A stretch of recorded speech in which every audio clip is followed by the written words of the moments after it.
আমি পায়েল। আজকে কি বানিয়েছিলাম বলো তো? দুধ শুক্তো। দুধ শুক্তো বানাতে গেলে মেন যে মশলাটা লাগবে সেটা বানাতে লাগবে সর্ষে পোস্ত আর পাঁচফোড়ন। এই সব মশলাগুলোকে একসাথে কড়াতে ড্রাই রোস্ট করে নিয়ে তারপর শিলে বা মিক্সারে বেটে নাও। আমি তবে বলবো, যদি শিলে বাটতে পারো অবশ্যই শিলে বেটো, তাহলে মশলার স্বাদটা একটু বেশিই লাগে, আমার তো মনে হয়। তারপরে তোমরা তোমাদের পছন্দ মতো কয়েকটা সবজি কেটে নাও।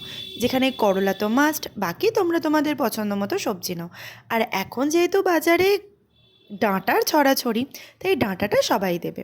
ব্যাস, কড়াতে একটুখানি সর্ষের তেল নিয়ে একটুখানি বড়ি ভেজে সাইড করে রেখে দাও। আমরা অন্য সময় সাদা তেলে করি, তোমরা চাইলে সাদা তেলেও করতে পারো, কিন্তু সর্ষের তেলের টেস্টটা একটু বেশিই হয়, তাই সর্ষের তেলে করো। তারপর বড়িগুলো সাইড করে ভেজে রেখে দেওয়ার পরে ওর মধ্যেই অ্যাড করে দাও শুকনো লঙ্কা, জিরে ফোড়ন, তেজপাতা আর ঘষে রাখা অল্প করে আদা। তোমরা যতটা পরিমাণে করবে সেই কোয়ান্টিটিতেই আদা দিও। তারপরে আদাটার যতক্ষণ না গন্ধ চলে যায় ততক্ষণ একটু তেলে নাড়ানাড়ি করার পরে তার মধ্যেই একে একে তোমাদের সবজিগুলোকে অ্যাড করে দাও। আমি একে একে সব সবজিগুলো অ্যাড করেছিলাম, তোমরাও একে একে অ্যাড করো, সব একসাথে অ্যাড করে দিও না। তারপর তাতে একে একে সব মশলাগুলো দিতে হবে, বেশি কিছু মশলা লাগবে না, মানে গুঁড়ো মশলা, ওই হলুদ, নুন, একটুখানি তোমরা চাইলে লঙ্কার গুঁড়ো দিতে পারো, ওটা অপশনাল, নাও দিতে পারো।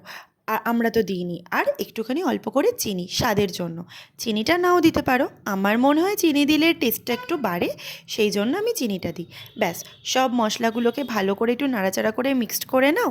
মিক্সড করে নেওয়ার পরে ওতে অ্যাড করে দাও একটু জল। জল দিয়ে আবার কিছুক্ষণ নাড়াচাড়া করে নিয়ে তারপর একটা কুকারের মধ্যে ঢেলে নাও। একটা সিটি দাও, সবজিগুলো একটু গলে যাবে, একটু জুসের সঙ্গে পুরোটা মাখো মাখো হয়ে যাওয়ার পরে আবার কড়াতে ঢেলে নাও। কড়াতে ঢেলে নেওয়ার পরে ওর মধ্যে অ্যাড করে দিতে হবে একটুখানি ঘি। তার আগে একটা পাত্রে গরম জলে, হালকা গরম জলে একটু গুঁড়ো দুধ নিয়ে সেটা মিক্সড করে রেখে দেবে। তাহলে দুধ দিলে, এটা তো দুধ শুক্তো, দুধ দিলে শুক্তোর টেস্টটা আরও বেড়ে যায়। তারপরে ওই মশলাটা অ্যাড করে দাও শুক্তোর সঙ্গে। ঘিটা তো আগে দিয়েই দিয়েছিলাম। ব্যাস, আমাদের শুক্তো এখানেই রেডি।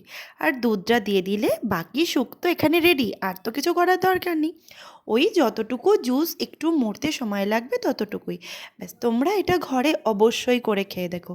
গরম ভাতে অল্প করে ঘি ছড়িয়ে এটা যখন মেখে তুমি খাবে, আর কোনো রান্নার দরকার পড়বে না, আমার তো দরকার পড়ে না, আশা করছি তোমাদেরও পড়বে না। আর সবজিগুলো এত সুন্দর নরম হয়েছিল, আহা কি বলবো।